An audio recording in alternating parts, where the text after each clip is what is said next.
Next, we will develop a procedure for simplifying trigonometric expressions of certain type that frequently appear in calculus. Here are a few problems of such type. Notice how the pattern demands that an inverse function must be inside of another trigonometric function. Let's consider a generic problem of this type.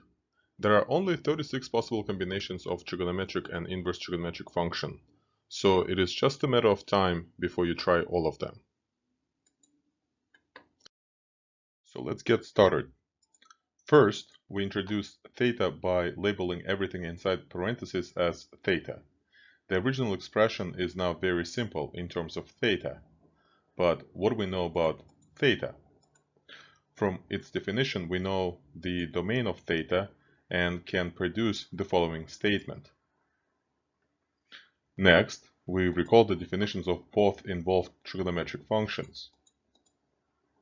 Now, we can draw a reference triangle with theta in standard position and label all the sides appropriately. We then use the Pythagorean theorem to find the missing side.